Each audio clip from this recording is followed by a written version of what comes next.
welcome to Nameless. Here's a little explanation of why we decided to call ourselves Nameless. What is the world of name and form that we're breaking through? We live in a world of duality, of hot, cold, peace, war, a little, a lot. Stick with us as we describe what's behind all of this. The mystics say there are two kinds of space. The first kind of space is the one we can see and we can measure. The other space accommodates the first space in itself. A space of 10, 20, even 50 miles can be accommodated, reflected in the eye, which is merely 1 inch wide when measured according to this external space.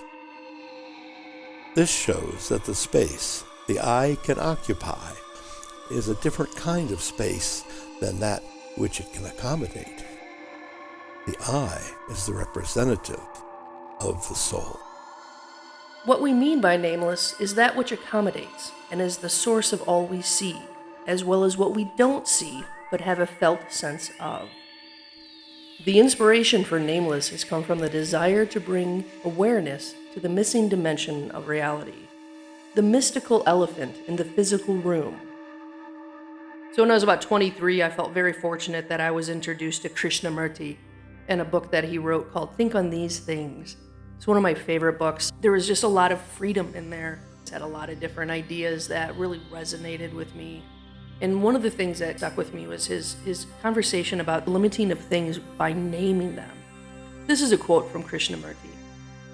When you call yourself an Indian or a Muslim or a Christian or a European or anything else, you are being violent. Do you see why it is violent? Because you are separating yourself from the rest of mankind. When you separate yourself by belief, by nationality, by tradition, it breeds violence. So while I was in college, I wanted to get a cat for my cat because I was on campus for so long that, I felt really guilty leaving her there for, sometimes 12, 14 hours a day alone. So I wanted to get a cat for my cat. And my friend Malcolm, girlfriend, rescued at a PetSmart where she worked. Long story short, I adopted a cat, a little orange fuzzy boy, who I did not name for 6 days. Because I didn't know what to name him, because once again, Krishnamurti was ringing in my head and how violent naming and limiting things can be. So at some point I just had to sit down and deal with it and give him some kind of name. Since I was going to art school, I decided to name him after an artist because it only seemed appropriate. So I'm sure I started with like Duchamp and Man Ray and Picasso, Arbus. Anyway, so I had the little guy for 6 days, and as I was sitting down naming off all these different names, I finally decided, Gabriel came into my head after Peter Gabriel, one of my favorite musicians ever. So I looked at him and I said, Gabriel? And he meowed. And that was it. He chose his name. I just gave him an option. I remember when I was in graduate school, the great engineer and inventor, Buckminster Fuller, the father of the geodesic dome, gave an informal talk. And he was getting up there in age. I don't know how, this was in the 70s. And he said something that always stuck with me. He said that from birth, his eyesight was so bad that his folks assumed he was mentally impaired because he didn't react to the usual facial expressions and directions. They never thought that maybe he needed glasses? No, he's rural, and so they just said, oh, don't bother. Leave little poor Bucky alone. Don't try to teach him anything. So he was left alone to discover the world. Nothing was named. They didn't tell him it was a table, a chair. They didn't tell him anything about what the names of things were.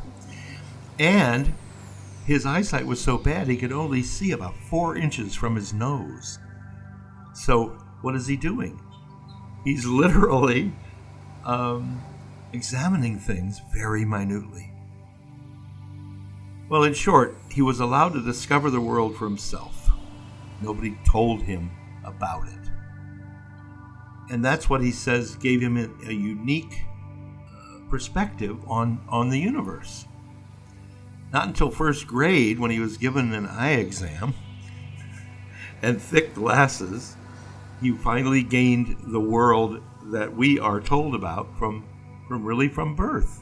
We're given a name, and then we're told about how things told our are. religion, and we're told whatever it yeah. is, whatever your parents and ancestors have. Anyway. He was free to discover on his own with what we call native intelligence.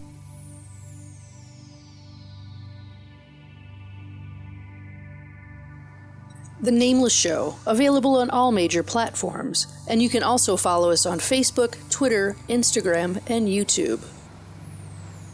Copyright 2021 under Sophia Unity Foundation, where wisdom is one.